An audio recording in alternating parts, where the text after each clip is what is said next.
Bueno, el tema del wahabismo, obviamente, nosotros sabemos muy bien que las distintas escuelas de pensamiento en el Islam tienen siempre un origen histórico que tiene que ver con un proceso determinado, pero el wahabismo obviamente no es considerado una escuela diferente a estas 4 escuelas sunitas o la escuela chiita, por ejemplo, la jafarita o las 4 sunitas. El origen del wahabismo, ¿en qué se basa y cómo se origina? Estuviste un poquito hablando del origen histórico con Muhammad ibn al-Wahhabi, el movimiento que armó, pero ¿cuál es digamos? Bueno, ellos, un poco explicamos y otro poco hay que decir que efectivamente los musulmanes, las escuelas tradicionales del Islam, las 4 escuelas, por ejemplo, de jurisprudencia suní, la escuela Ja'farí, que se reconocen entre sí, y que sobre todo en el principio del siglo XX en el Azhar digamos, se oficializó el estudio y el reconocimiento de la escuela Ja'farí o la escuela Shia como escuela, digamos, legítima del Islam, y además que durante más de 1400 años han convivido y conviven las distintas expresiones religiosas, las distintas escuelas de interpretación religiosa del Islam. Pero el caso del wahabismo fue un fenómeno nuevo, muy agresivo, muy violento para con sunitas y con chiitas, porque ellos, desde su óptica, lo que Muhammad ibn Abdul Wahhab va a decir es que el Islam ha caído en una gran decadencia para su entonces, para el siglo XVIII de la era cristiana, y la razón que él va a aducir para esa decadencia la va a recoger mediante la inspiración de Ibn Taymiyyah, otro teólogo, digamos, importante, pero como dijimos muy resistido también en su época, pero que va a sostener lo mismo, digamos, que el Islam, los musulmanes perdieron el tawhid, perdieron el monoteísmo, han caído en diversas formas de idolatría, y que se requiere de una purificación y una vuelta, digamos, a los orígenes puros del Islam. Y para ello, digamos, ellos, en la óptica de ellos, ven a las demás escuelas sunitas y chiíes como desviadas, como responsables de la desviación de la idolatría, y entonces van a sostener ciertas,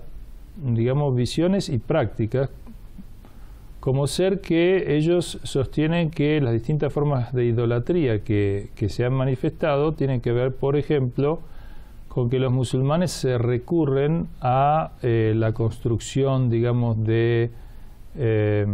santuarios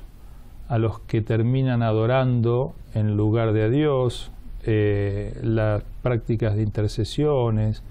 de pedidos de intermediaciones, visitas que son muy frecuentes, ¿no? Lo que son las, digamos, las peregrinaciones a los santuarios y todo eso es una forma de desvío.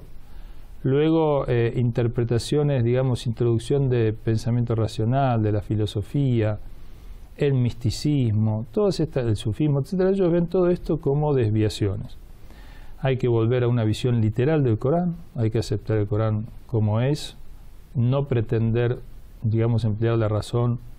para entender, sino que hay que aceptarlo literalmente como es.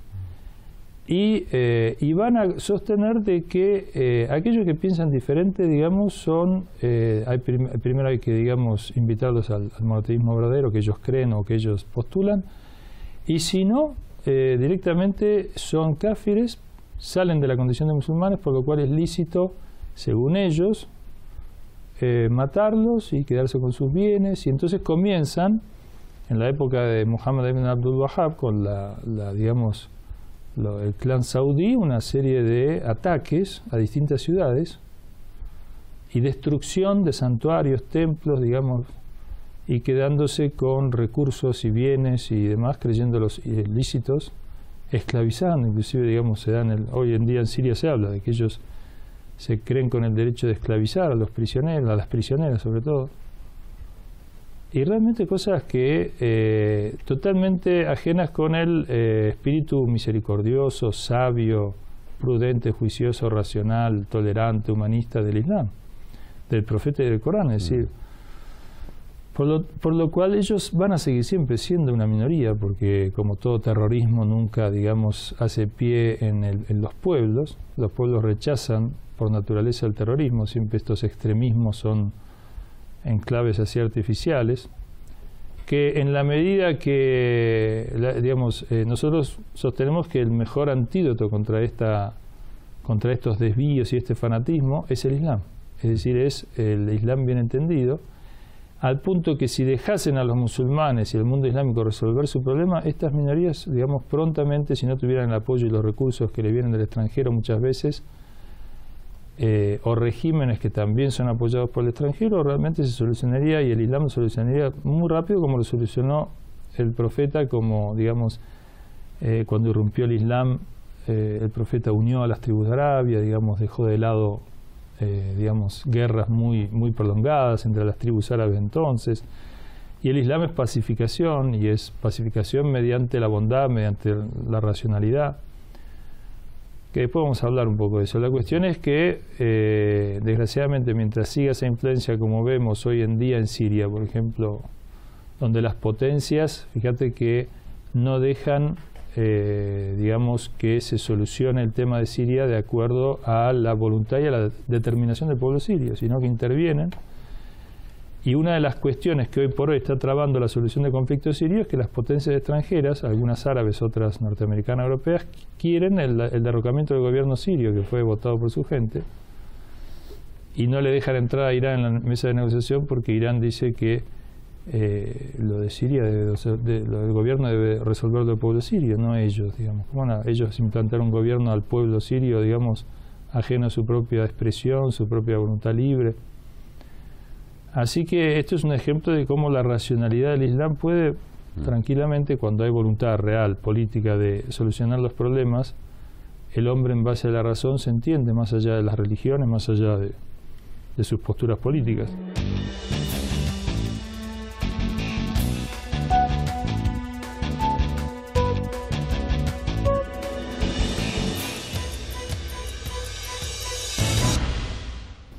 Bueno, Sheikh Abdul Karim, el wahabismo estuviste hablando que al fin y al cabo a través de este takfir o este, digamos, estatus... Takfir significa considerar incrédulo al otro, ¿no?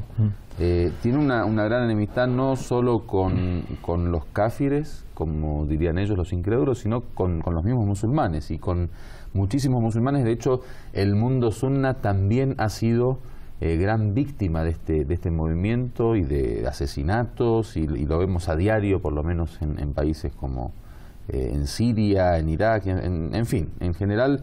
todo el mundo islámico y todos los musulmanes, toda la comunidad ha sido una víctima del wahabismo. Pero específicamente vemos como el chiismo es el enemigo declarado, ¿sí? Y hay una gran lucha en contra del chiismo por parte del wahabismo, a nivel prensa, a nivel ciertas políticas de estos grupos,